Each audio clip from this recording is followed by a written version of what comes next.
Story. How young is too young to be tasered? Two police officers in Indiana are under scrutiny today after tasering a 10-year-old boy at his daycare center. They say they just wanted to protect the unruly child from himself and to protect others, but did they go too far? Joining us for a fair and balanced debate is Stephen Razor, a former prosecutor, and Mimi Coffey, a defense attorney. Thanks to both of you for being here. Stephen, I want to start with you because you support the police's decision in this. So when is it ever okay to taser a 10-year-old? Well, I start by saying it's never a good thing to taser a 10-year-old. I'm not here to say otherwise. What I am here to say, though, is I'm going along what the police department is doing at this point, which is to withhold judgment until they have all the facts. I mean, it's very easy for us to stand there and say what the police should or shouldn't do before all the facts are in. So I support the police department's position right now, where they're going to conduct an internal investigation. The officers are on administrative duty with pay, pending the investigation. Mimi, here are some of the facts as we know them from media reports, which are the police were called to this daycare center. It's ironically called Tender Teddy's, and they found this 10-year-old boy who was yelling at one of the adult workers there, kicking, slapping, screaming profanities. What should the police have done?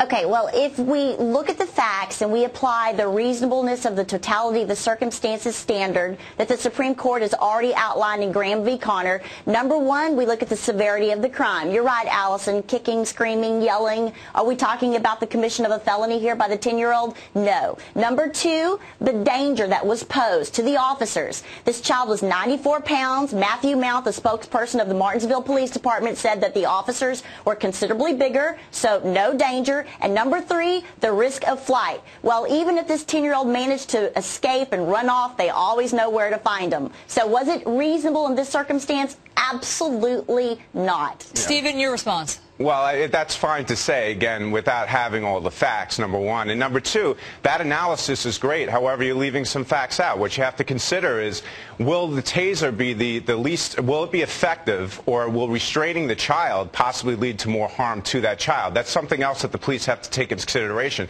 And I do want you to consider as well that these cases have come up time and time again where the police have not been held liable. A 71-year-old woman, 4'11", was tasered. That was found that the police were not culpable in that case. A pregnant woman sitting in her car, tasered, police not responsible. So I don't think we should take these harsh stances so quickly until we have all the facts. And here we're showing a full screen of some of the other incidents in which tasers were used.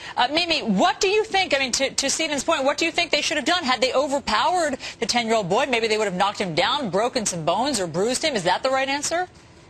Well, Stephen almost alluded to what the spokesperson of the Martinsville Police Department said, which is their policy is you start on a continuum of force using the least amount of force.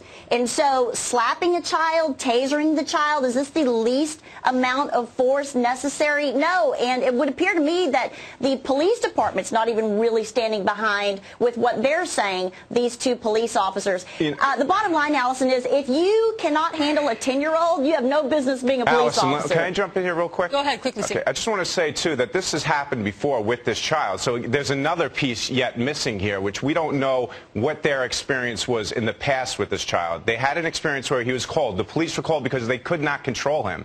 They went to the house one time before. What was their experience during that encounter? We don't know. So we need to know that as well, because those police officers were going in there with knowledge as to how this child behaved in the past. And this is information that we don't have. Very quickly, let me read the statement from the Martinsville Police Department. They say, while this department will not condone the unnecessary treatment of any subject, regardless of age, in an apprehension situation, additional comments will not be made pending results of the final investigation. So obviously there's more to this story that we will find out in the coming weeks.